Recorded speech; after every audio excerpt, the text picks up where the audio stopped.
LG was one of the first phones to take a step towards a bezel-less display, but right after we had the release of the Galaxy S8 and the iPhone 8 coming up. And it's not been long since this phone was released and we're already able to find it for $0 on contract and about $400 or $500 factory unlocked.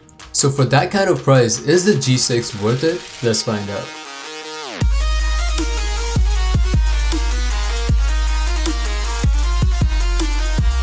Let's start with the unboxing. I'm not a huge fan of the packaging. It's very simple and basic and something I wouldn't expect from a flagship device like this. The phone itself is very good looking, can't deny that. We have an aspect ratio of 8:19, which is 1:2, which also means the screen can be divided into two identical squares, which not only looks good but it also gives you some extra space for multitasking.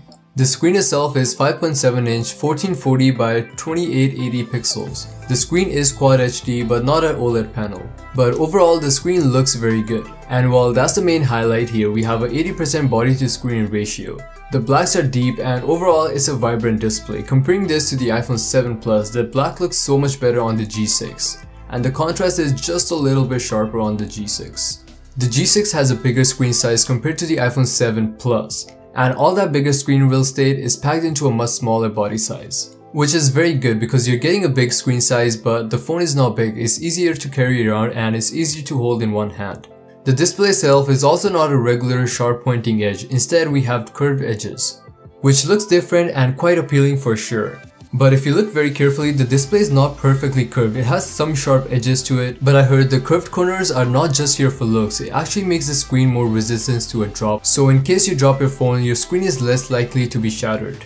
Holding the phone in hand, it does feel premium with a full metal body and a Gorilla Glass front and back. And in fact, this phone has a better grip than my iPhone 7 Plus, which also has to do with the smaller body size. The front bezels don't look symmetrical, and that's because they aren't. We also don't see a physical button in the front, and that's again because we don't have one. We have a USB-C charging port in the bottom along with our speaker grill, our volume rockers on the left, our SIM tray and external SD card slot on the right, and moving to the back we have our lock button and our fingerprint scanner, which works really well. I really like how you don't need to press the button, you just rest your finger on top and it unlocks your phone right away. And it does a great job, it works really well and I have no complaints with the fingerprint scanner at all. It also gives a haptic feedback just like the iPhones, with a little vibration whenever you try to unlock the phone and a different type of vibration when the fingerprint is not recognized. So you're able to know if your phone has been unlocked or not without even looking at the display. Another feature I really like is if you have your phone in your pocket or if you have your phone facing down and you're touching the fingerprint area, your phone won't be scanning fingerprints trying to unlock your phone.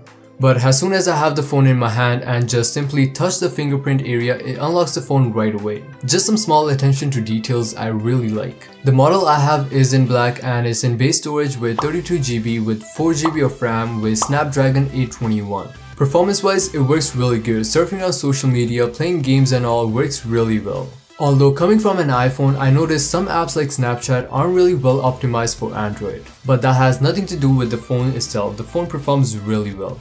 And overall, multitasking, playing high-intensive games, and even streaming games with the Chromecast works really well. But because of 8:19 aspect ratio, we might see some black borders in some videos and apps that aren't optimized for the screen size. But to improve the user experience, LG has a built-in full screen feature. But depending on what you're expanding, you might be cutting off some part of a video or app. So for video it doesn't work great, but for most apps that I've tried, full screen feature does a pretty good job. Moving back to the outside, the G6 does not have interchangeable batteries like the G5, but in return we have IP68 water and dust resistance.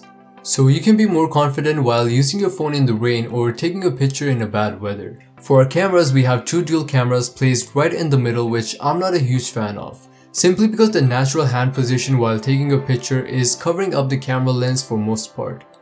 But both of our cameras are 13 megapixels, one's the standard lens with f1.8 and the other one is the wide angle lens with f2.4. And overall the standard lens works great and a lot better in low light than the wide angle lens. But the wide angle lens is really wide and something I really like on this phone. In fact, it's more useful than the iPhone's telephoto lens. You're able to get some incredible wide angle shots that you won't be able to achieve with other smartphones. And honestly, the screen and the wide angle lens are my favorite features on the G6. The only complaint I have with the camera is the pictures are a little oversaturated and the sharpness is a little too much. but I guess in some situations it does make the picture look a little better. But let me know your thoughts about this in a comment down below.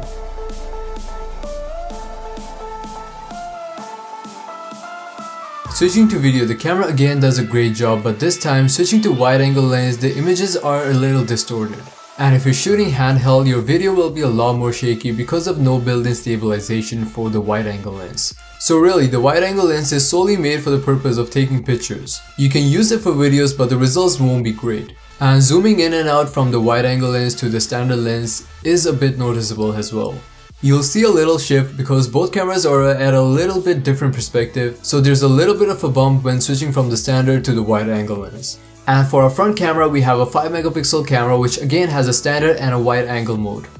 And as always, I will have some sample footages and the original 4K video you can download and test out yourself in the description box.